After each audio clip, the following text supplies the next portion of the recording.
ये एक अटल सच्चाई है कि जब भी कोई विद्वान जन,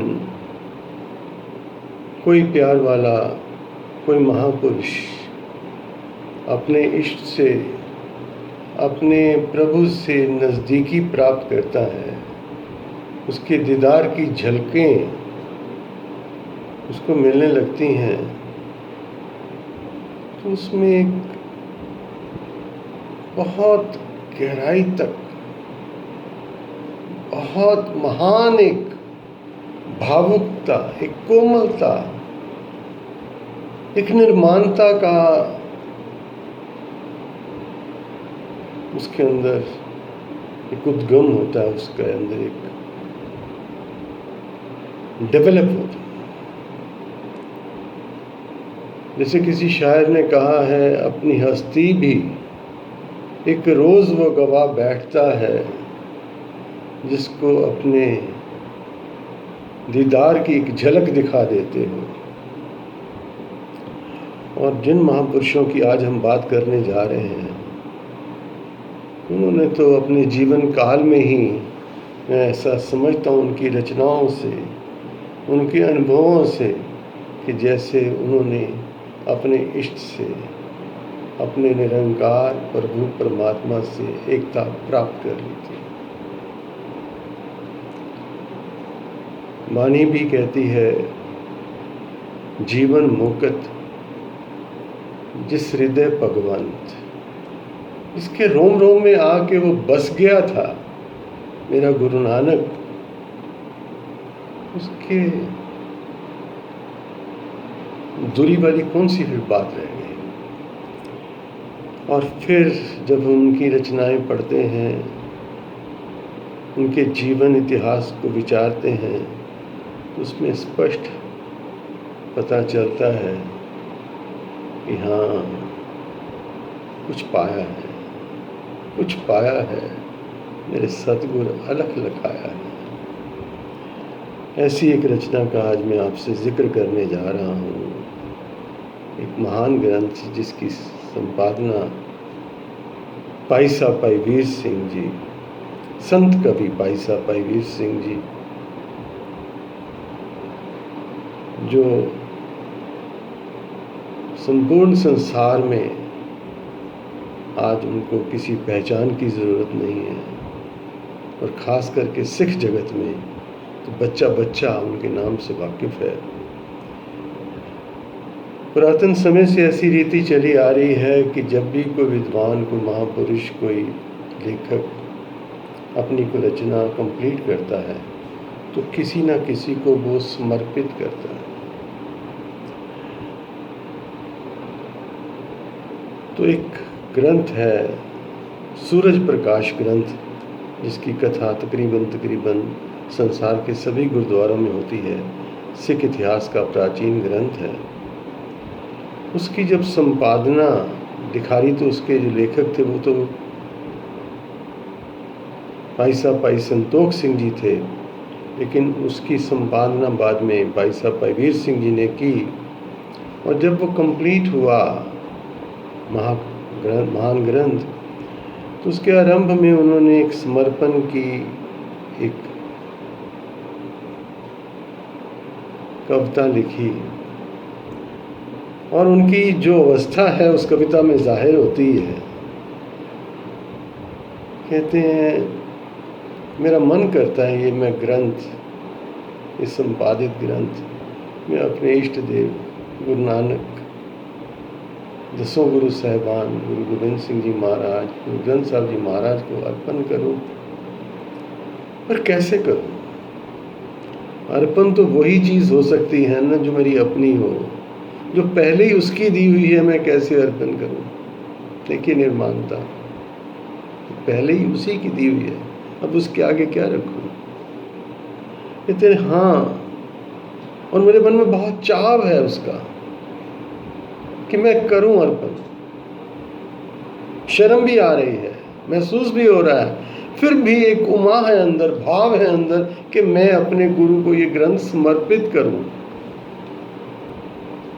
कहते हैं, पर फिर वही क्वेश्चन आता है कि कैसे? ये तो उसी का दिया है सब कुछ, मेरा अपना तो कुछ भी नहीं।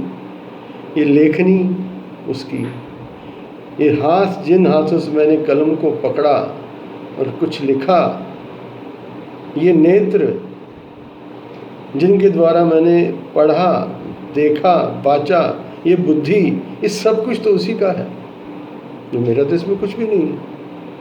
इस हाथों में शक्ति कलम पकड़ने की भी उसी की दी हुई है। ऑफ कोर्स शरीर अगर हम कह भी दें, मेरा शरीर, तो मेरे शरीर के अंदर जो शक्ति है हाथों में, बल तो उसी का है ना। इसका बल ना ही इस हाथ, करण करावन सर्व को नाथ, गुरबानी की पंक्ति है। इसका बल ना ही इस हाथ, करने कराने वाला तो वो है, परमेश्वर है, पार ब्रह्म परमेश्वर। पर कहते नहीं, मेरे दिल को एक ढाढ़स हुई आज। कैसे?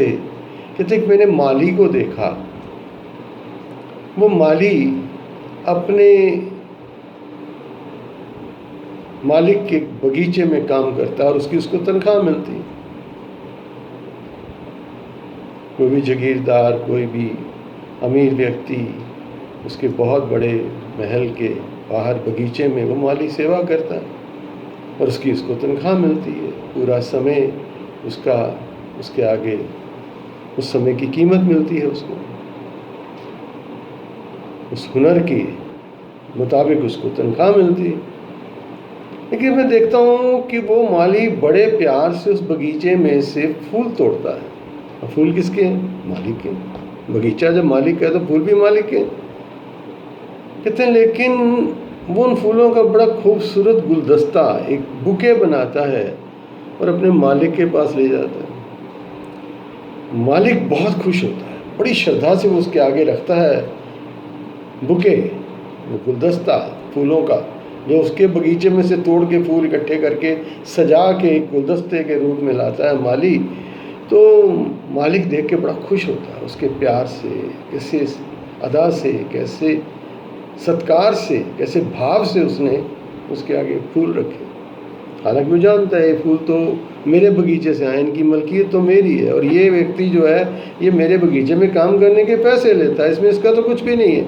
लेकिन वो बहुत खुश होता है, उसके चेहरे की मुस्कान बता रही होती है कि हाँ, उसकी बड़ी खुशी हुई जब ये फूल लेके आया।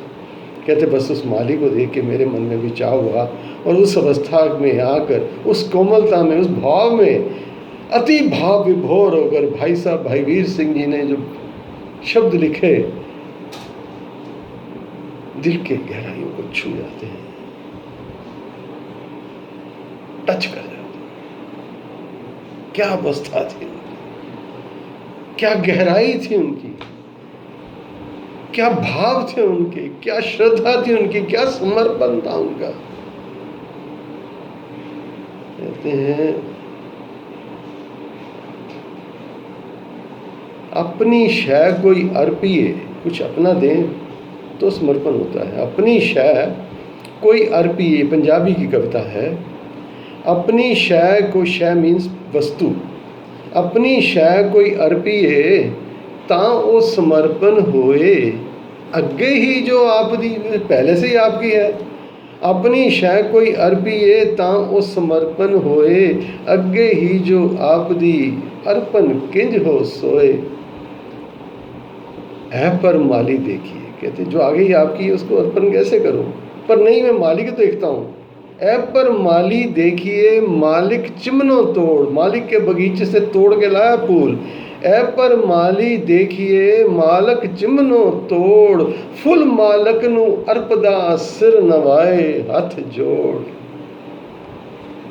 मालक सब कुछ जानता। अब ये मालिक तो जानता है कि मेरे बगीचे के फूल हैं और ये मेरा सेवक है और इसको तनख्वाहदार है। मालक सब कुछ जानदा, परले होए निहाल, रीझे अर्पण अदाते, वो उसकी अदा पे रीझ जाता है, उसके भाव पे रीझ जाता है, उसके प्यार पे रीझ जाता है। ये किस सुंदरता से ये व्यक्ति भाव से, अदब से, सत्कार से मेरे आगे फूल रख रहा है। रीझे अर्पण अदाते, बिरद आपना पा। मालक सब की जानदा, परले होए निहाल, रीझे अर्पण अदाते, बिरद आपना पाल। अब अपनी अवस्था का जिक्र करते हैं। त्यों हथ जोड़े सिर निवे, लाज भरे दिल नैन, चाओ समर्पण उठ रहा तेरा तुझनु देन। चाओ समर्पण रुके ना, लाज ना आज्ञा दे। शर्म बहुत आ रही, लज्जा बहुत आ रही है कि तेरा ही तेरे को दे रहा हूँ। चाओ चाओ अंदर से भाव जो उमा है वो रुकता नहीं है। चाओ समर्पण रुके ना, लाज ना आज्ञा दे। ओ मुगद दिलां दे जानुआ, तू आपे ही लख ले। ओ मुगद दिलां दे जानुआ, तू आपे ही लख ले। ओ मुगद दिलां दे जानुआ, तू आपे ही लख ले। Thank you.